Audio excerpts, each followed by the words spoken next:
And we're back, ladies and gentlemen. Welcome to part 2 of the Let's Play. And now we move on, Roy and his gang move on to hopefully, meet up with their mercenaries and have a bigger army. Because... Everyone wants a bigger army. Yeah, everyone That's how you win. It's like, it doesn't matter how good they are, just get a big one. Exactly. Well, I mean, like, half the time when you play Farmer and you're fighting against, like, armies, they're, like, tiny, like, compared to, like, real-world armies. Well, yeah, naturally! Well, unless it's Radiant Dawn. Yeah, I've seen... Was it the bridge chapter that's, like, 2 hours? No, it was Alicia's Gambit that was 2 hours. There we go. There we go. Yeah, but you do remember the time where I wiped out everyone on that map. Was it because you were playing as a Black Knight? No, it was because... No, that's Day in the Rise. It was because, it's just because I used Har properly, not properly. I just swapped where Har and Nephili usually are, and I was able to wipe out the entire map. Because I was good. Look at that. The Princess of Bern. Yeah. Chapter. So anyway, we're starting to meet some of the villains. I don't know who that guy is, and the woman on the right is Milady. She's actually a unit we're going to get later on in the game. You're joking. Her name is Milady. Yes, her name is Milady. Don't you dare dish, she is awesome. Yeah, but why? I don't know. Again, Fire Emblem names. It's like your name being Sir. One of the characters is called Fir. F-I-R. Yeah, but it's like, her parents must have hated her. Milady. Yeah. So like, Milady. Yeah. Wait. Good day, Milady. Are you talking to me? No, that Milady. Exactly, so you get confused. But anyway, Milady is a character we will get later, because she's part, one trope of Fire Emblem is that, well, for one thing, most of the enemy tends to be the ones with, brigands and, wyverns, and often around, I'd say, near the middle of the game, or, by the end of the first third, you usually get a wyvern that's an enemy recruited onto your team. There are exceptions, but generally that's how it works, and she's one of them. Oh, so she's a wyvern? Wyvern rider, yeah. Oh, okay, got it. Do you know what? She actually reminds me of someone. When I was playing Heroes, Minerva? Yeah. Yeah, that's the archetype. It's the character archetype. You always have a Minerva, so they start as an enemy, but then you encounter them and they're Wyvern rider and they come to your side, like Jill in Path of Radiance. Got it. Hold on. Minerva. And in the yes. In Awakening, Cherche's Wyvern is called Minerva. Cherche is one of the few Wyvern riders that join you just naturally. Yeah. She's pretty awesome. She is. I think in most of my files in Awakening, I've used her straight through. Oh, I use her. I really like her. Sometimes. Or I go for a son, Batman. Yeah. Sometimes I might switch for Jerome, aka Batman. But most of the time, I tend to stick with Cherche. Yeah, the only problem is because of her low resistance, because, Wyvern riders, and Awakening's broken magic. Yeah. It's a problem. But, yeah, So what's going on here, basically? We just have to make our way around and defeat the enemy, but also they're keeping the Princess of Bern captive, and you've got to help rescue her. And here's now our new character, Ellen, who is, Milady's her, retainer. She just works for her. Oh, she's just like a worker for Milady. No, not Milady, I was saying Princess Gwyneth. No, actually, she works for the, God, she's about to explain, I completely forgot. We should explain in a second, but in the meantime, will you get up her growth rates? Yeah. Also, she's a brand new class, the Medic or Cleric class, which are basically the healers of this game. They can't fight at first, they just heal your units. But growth rates, if you will. Okay. Her HP is 45%, her magic is 50%, her skill is 30%, her speed is 20%, her luck is 70%, her defense is 5%, and her resistance is 60%. Yeah, so naturally, they're very frail, but they have good magic, good luck, good resistance. They're actually surprisingly magical tanks, they just can't take a physical hit, but they're not the people you put into the range of enemies. You wouldn't put your medic out first, that's just... Until you promote them and they can learn to use magic attacks. Yeah. I'm going to tell you right now, in this game in particular, medics are really good when they promote, because I remember my first playthrough, Ellen just shat on people. She's really good. So, what can you promote them to in this game? Well, this is a game with only single promotion, so Cavaliers become Paladins, they're on a Great Knight. Knights become Generals. Bowmen become Snipers. In this case, Ellen becomes a Bishop or a Cleric. Got it. Yeah, I can't... And so then can she start using weapons? Yeah, she uses magic turns. Got it. But before that, she can just use healing items. And in order to level her up, you have to heal allies. And I'm going to tell you right now, leveling up, unless you use the occasional rare stuff that does a different effect, leveling up medics in Fire Emblem is tedious, which is why I always promote them at level 10 because I can't be asked to get them to level 20. Because in Fire Emblem, your max unit you can reach, the max level you can reach for a unit is 20, and then you can promote them. And once they're promoted, once they reach level 20, they're done.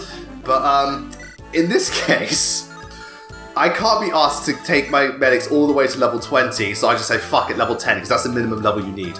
But they're still great regardless. Okay. So I guess, well, they are. You're gonna need them on your team all the time. Oh yeah, you need medics, otherwise you have to use items to heal. And you fucking missed. 80%. This is the reason why the RNG in this game is so bad. Do you know what? The moment you get 99% hit rate and you miss, I'm sorry, Liz, but I will die laughing at you. I will. To be fair, I got 98% miss twice in Fates, which is so fucking bullshit. No, I'm sorry. I missed 2 98% attacks. How do you do that? Or the fact that Ryoma got killed by a tomahawk and it was 7% hit. And it hates me. RNG. It hates me with a burning passion. I've never really had a problem with RNG. I guess I'm one of the lucky ones. Well, to be fair, Awakening's RNG isn't that bad, actually. It's pretty fine. I mean, to be fair, everyone has different experiences. I've known people who've said, like, Blazing Sword is terrible RNG, but I've always thought it was one of the better ones. But, you know, for me, it's just Binding Blades RNG is just god-awful. Worse than, is it Radiant Dawn? Yeah, it's worse. Radiant Dawn's is the second worst. Binding Blades is the worst, in my opinion, and we'll see more of that in this playthrough. Wow. I mean, that was pretty hard to beat. I know, Radiant Dawn is hard to beat. I have watched you rage from the really bad RNG. Yeah, fucking 94% miss, my god. Fucking hell. No, that was one time it did annoy me. Just getting mad thinking about it. Yeah. Also, as you can see spotted around the map, are villages. The red villages you'll get items from. The normal, like, brown huts, they'll just give you advice on weapons. On non-weapons, just give you advice on the game or some, like, clarification on certain events. And we got an Armor Slayer! Oh, yay! Yes, Armor Slayers, they're basically super effective against knights, so if you have a sword user, you can take them down easily. I think pretty self-explanatory. Armor Slayer. Yeah. I'll say it again. Armor Slayer. Yeah, I'll let they get it. You know, just hammering home a point. Indeed. To be honest, I'm quite slow to get things as well, so I probably need that. Nevertheless. Anyway, why did I stick with a sword even though he had a thing? Because all these brigands, I wanted to make sure that I could dodge them. Yeah, sometimes you have to consider the other enemies, not just one, when, you know, we're holding down a point, which is why even though one unit may have an advantage against you, better 1 than 3. That's very true. And here come our new units. Oh my god. Sorry. What? He's quite nice. Quite nice looking. Quite nice. He's easy on the eyes, I'd say. Okay, well, we found who your crush is. Look, there's a big. Yeah, he's not an old man. he's not an old man with an eye patch and a moustache. So I still don't get it. But anyway, so these are our new characters. Deke, yes, his name is Deke. Lot, Wade, and... I thought it was Dick. No, it's Deke. Right. I was... Sorry, I thought it was Dyack. No, it's Deke. It's Deke. And then there's Shana, the Pegasus Knight. So let's talk about the classes first. Deke is a mercenary. Mercenaries are, in my opinion, the most well-rounded, overall best classes you can go with. There really is nothing, you can't really go wrong with a mercenary. They tend to have very well-balanced stats. They often perform really well, and Deke is a really good mercenary. The two fighters you saw, those are Lot and Wade. Fighters, they're the big hitters. They hit hard, they use axes, they have a lot of HP, but they tend to have, and sometimes decent speed, but they tend to have not very good luck. They generally don't have good skills, so they have trouble hitting units, but they're there to deal a lot of damage to the cannon fodder or knights and stuff. They are generally quite good, but there are better. And Pegasus Knights, that's Shana, they're quite physically frail, so they're not the best against physical units, but they have very high speed, high luck, and they got really high resistance. So their purpose is to take down magical units. They can also travel. Yeah, they have the highest movement, I think, and they can travel across plains, so they don't have to worry about mountains or forests. They can just travel across them. But at the same time, they don't get terrain buffs. Yeah, I should talk about that now. You see how Lance just went into that castle? Basically, certain terrain will give you certain buffs. So you have higher evasion, extra defense. In the castle's case, you'll heal a little bit at the start of your turn. So that's something also to consider when doing in the maps. Also consider where you place your units within the terrain, because that can be a big help. Also where the enemies are. But anyway, if you would do the honors, Deke's growth rates. Okay, we'll do Deke's growth rates first. His HP is 90%. His strength is 40%. Skill is 40%. Speed is 30%. Luck is 35%. Defense is 20%. And resistance is 15%. And his base stats are beautiful. I'm sorry. She looks like something out of Sailor Moon. She does. Sailor Moon, but I kind of saw Meryl in there from Trigun as well. She looks very anime. Yeah, basically. She's very anime. Yeah, but Deke is really good. He's one of... I wouldn't say he's the best mercenary, but he's a damn good one. No, miss. He is a damn good one. He's going to be a permanent member of the team because he's just really good. Shana? Okay. Shana's growth rates are... Her HP is 45%. Her strength is 30%. Her skill is 55%. Her speed is 60%, her luck is 60%, her defense is 10%, and her resistance is 25%. So yeah, like I said, great speed and skill, great resistance, and so on. Shana, as far as Pegasus Knights go, isn't bad. She's not one of the best, but she's definitely good, and I will make. And she will be a permanent member of the team. I do like her. I think she is genuinely a good Pegasus Knight. Not the best, but definitely good. You got Lot. I love these names, by the way. Lot. Just so basic. Just Lot. Yeah. But, yeah, Lot's growth rates. Okay. His HP is 80%. His strength is 30%. Skill is 30%. Speed 35%. Luck 30%. Defense 40%. And resistance 15%. Yeah, and this is the vendor. This is where you can buy items. Right now, what we can get is Vulneraries, which restore 10 HP. But there's I had a brain fart, and by the end of this chapter, you'll see why. And yeah, so like I said, it's weapon triangle. They're just explaining how it goes. Out of the two, Lot's more balanced than Wade, and we'll talk about Wade later. But funny enough, I wasn't originally going to use Lot because first time I played through, I used Wade, and I found him a bit better. But my friend Shadow recommended I use Lot, and I have. And as of now, he's been really, really good. So if you're watching this, Shadow, thanks for recommending him. He was really, really good. Yeah, Wade's growth rates, if you will. Okay. Rose's growth rates are his HP is 75%, strength 50%, skill 45%, speed 20%, luck 45%, defense 30%, and resistance 5%. Yeah, he has I think his aren't as balanced out, but he excels in better areas. Either one is fine, but you know, it's merely up to you which one you choose. I just went with thing, but I might see. That's the thing. There's another axe user later down the line which a lot of people favor, but Lot's being really well. Don't know if I want to get rid of him, but we'll get there when we get there. That's the tough decision of everyone. Yeah. Do I get rid of this unit? I love this unit, but there's someone better. Yeah. And you're just like, oh. It's why do you make me choose? And you're just stuck in a rut, and you never leave it. Very true. Very true. I think I had one of the biggest, who do I choose moments. Probably, I would say, one of my first playthroughs of Awakening. When I was just between Sumia or Cordelia. You chose Cordelia.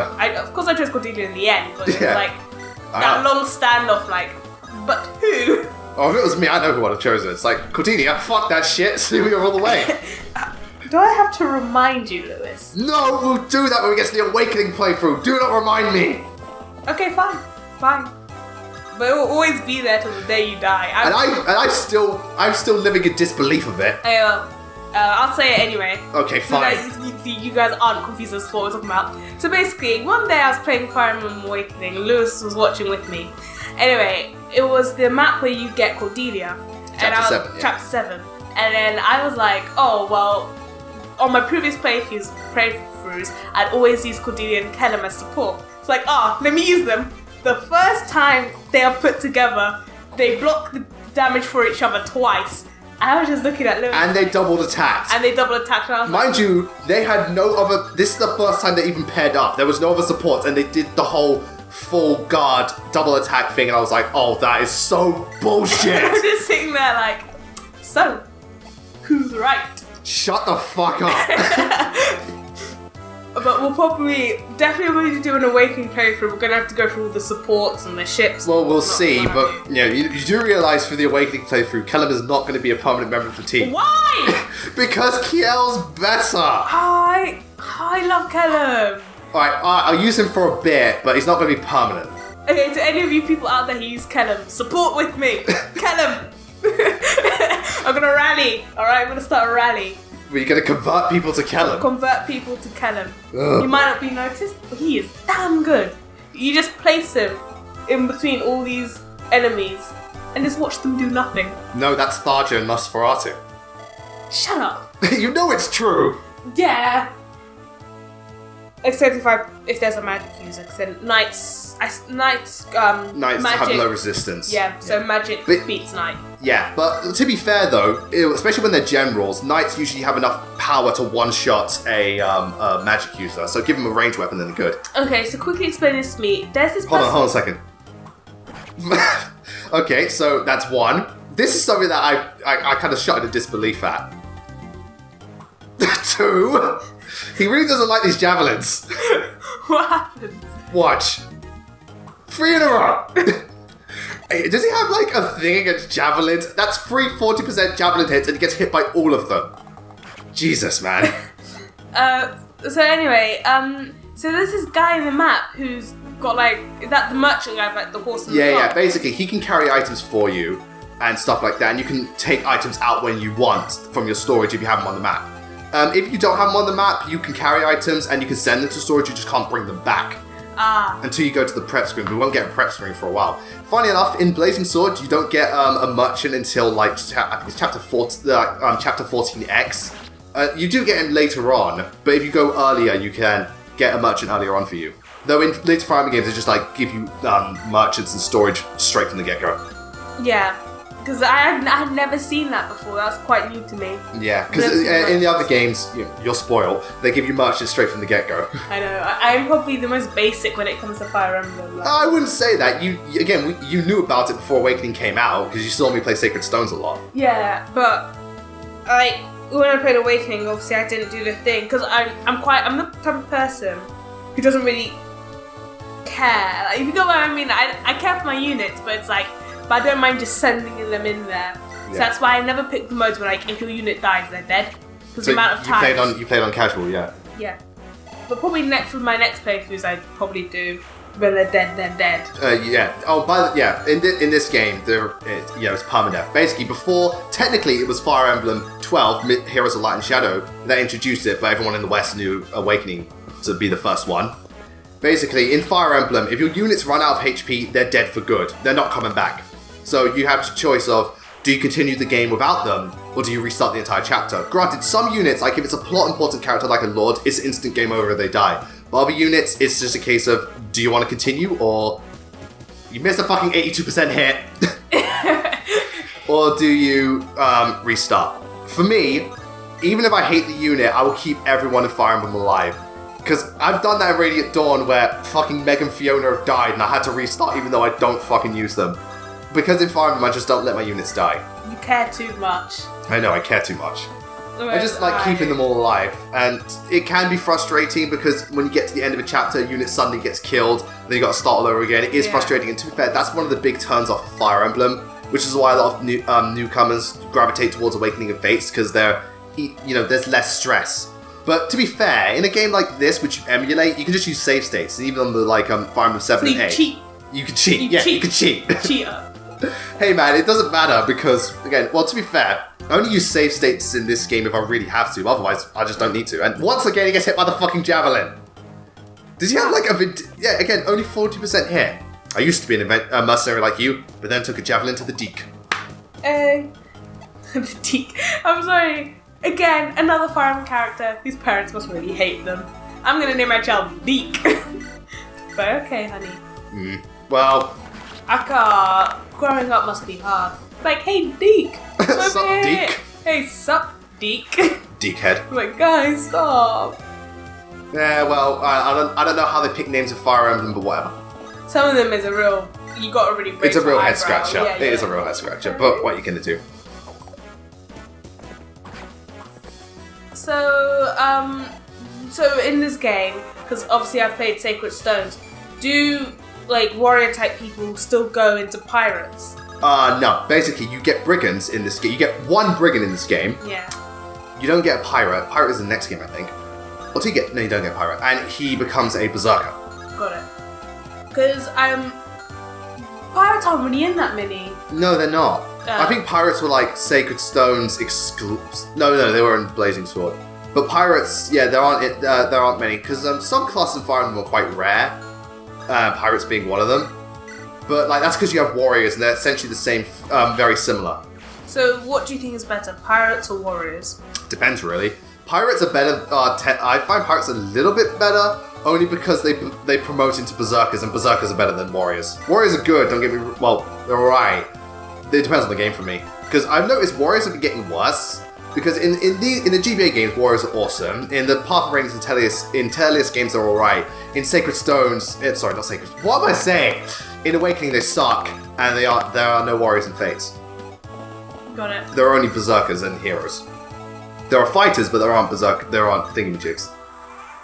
So is this another Seas map? Oh, I think every map's a Seas map. Oh wow. Much variety over here. Yeah, Path of Radiance. Binding Blades. If you get it right. Level does. You were fucking up all the time last time. Shut up. Binding Blades level design is one of the low points for me. It not only is it just Seas map, but it gets long and it gets obnoxious. When we get to chapter 14, oh my god, I'm gonna like that chapter makes a lot of people want to kill themselves. So what you mean by obnoxious? Is like loads of obstacles? Not just that, they get so long. Oh, like long and tedious. Yeah, wait, like... you'll see you'll see what I mean when we get to chapter 8. That's the first chapter I think it's really, really long. Yeah, I think that's one thing that irks me sometimes in Fire Emblem, like, even though I can't name specific maps. Yeah. But like, sometimes you have these maps when like, you defeat most of the enemies and you're like, quite low on health. You're like, your unit's about to say, okay, this is over, I'm almost there. And like a bunch more enemies coming, you're just like... Respawning, yeah. This game is bad with respawning. It's annoying, and tell you what, in one of the chapters, it almost got one of my units killed. I nearly shat myself that day. No, because I was like, oh fuck, if they hit me, I'm dead. Should have said that, one more hit, I'm just dead. Yeah, it is annoying. To be fair, respawning units in Fire Emblem, they vary on games, because in some games, like, I remember in like the Tellius games, they respawn at the end of the enemy's turn, meaning you can, adapt to what's going on. But in this game, they respawn at the start so you can't do anything, and often they respawn behind you, which is bullshit. Yeah. So yes, we found Deke, and he's going to become part of our team. Him and his band of mercenaries. Deke and his merry men. Deke and his merry men. As he has one woman. Men. Yeah. We're still calling it men. Quotation marks. Quotation on that. Men or question mark. Yeah, the level design at first it's fine as it is. And I think like some levels are pretty good. It's just when you get to chapter 8 and onwards, that's when it starts getting obnoxious. Though chapter 13 I think is the best chapter in this game. How many chapters are in this game? 20, if I remember, I think around 26. That's only if you get if you unlock the thingy ending. Oh, there's a secret ending? Basically, in this game, you have to collect, you have to do certain stipulations and get all the sacred weapons. If you don't get them, after you fight Zephyr, it's over. But if you do get them, you fight the true ultimate boss. Who is? The corrupted divine dragon. Oh, right, okay. Anyway, healing away. Everyone needs healing. I need healing. No, Genji. Genji players out there like, I need healing. But you're on 90. You're on 199. I need healing. I got that. I think it was definitely today. I got that when it was on missionaries and I was playing Anna and I was like, oh yeah, play Anna. And then this game's like, I need healing. Okay, what you want? It's like, what, 189 out of 200. And I'm just like, get out. Need healing. There's a Reinhardt out here with critical health. Leave me alone. Yeah. And it's just non-stop. Not even that. Even if Reinhardt wasn't critical, you heal the Reinhardt because Reinhardt's better than Genji. Oh, you've just upset so many people. We'll see. One thing with Pegasus Knights, in certain classes, are weak to specific weapons. In this case, flying units are weak to bows. So if a Pegasus Knight is within range of a bow user, they're dead. Yeah. Because remember, bow users are also quite accurate. So this sometimes confuses me. So bow units do more to Pegasus. And weapon units, unless it's Radiant Dawn. Radiant Dawn is the one exception. So, because I always had this, I don't know where this came from, I always had this thing in my mind that magic units were did more damage to like dragons. They do because dragons have low resistance, but they're not they're not specifically super effective. Unless it's Tellius, where dragons are weak to thunder, specifically. Got it. That's because Tellius has a whole beast unit thing going on. Oh yeah. The Mufasa unit. Well, hey, dodged at 66, because, RNG in this game is terrible. Woot woot. Gotta love that RNG. Who doesn't? Yes, give me the Iron Sword. Rapier is actually super effective against knights, so it's useful for your main starting lord. You often get rapiers in Well, yeah, fire. Oh, look at that crit. Figures I was gonna let Shana pick him off, but Lance like, nah, man, I'm getting the experience points. Fuck you. Fuck you, I need that. I need the experience. Yes, also certain weapons in this game, like that one, the hammer, are super effective against knights. So if you fight, though they have low hit, if you fight a knight with a hammer, it'll probably one-shot them. But yeah, certain weapons in this game, like we said with the Armor Slayer, are super effective against certain units. So keep an eye out for those because they can be very useful, especially if you're facing a boss who's weak to that weapon, or you're against a horde. Yeah, because you've got like the Armor Slayer, which obviously gets armor. The Horse Slayer, the Wyvern Slayer. Then you have the Beast Slayer. That's against Path of Radiance. But yeah, those type of weapons, normally they're not very good, but if you use them against the right units, they can be devastating. Like just here. Hold on. See, that only does 3 damage, 21 damage, though the hit's very low. So, what I'm doing is, I'm biding my time. Am I biding my... No, I'm going to go for it. Yeah, I was about to say, are you going to... Usually with bosses, I stand by them and let them attack first, just in case, because I'd rather not get hit twice. Like, there, I got hit. I'd rather not get hit twice, I'd rather get hit once, then decide what to do, and then think about it. And if you're wondering what the fade was, basically, it was just me moving my units about. I'm going to do that a lot in this playthrough. If I'm just moving units about, not doing much, I'll cut to when we get back to the action, because I don't want to spend a good minute or two just moseying around.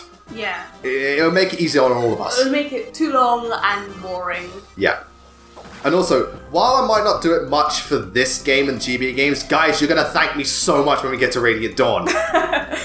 Well, me and the fact that Olivia won't kill me. Yeah. Because if I have to subject her to that again, I'm going to be in the middle of that transmutation circle. Exactly. And I think this is where I have my brain fart. I'm about to seize the map, and then in the top left-hand corner, I notice there's an armory. You're like, oh god. Oh shit, I forgot. So I'm going to go quickly show that off.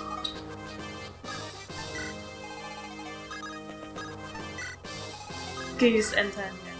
Yeah, I do. Again, I only cut if I need to cut. If it's small, then I won't bother. So yeah, this is the armory. This is where you buy weapons. And you buy weapons with gold, which you can find in treasure chests, get given to by villagers, steal gold, or sometimes the game will just give you gold. In certain Fire Emblem games, gold is either real easy to get or incredibly scarce. And with that, we conquered the chapter. And we meet one of the plot important characters here. So, let's see, shall we? Who is it? Zephyel's sister Guinevere.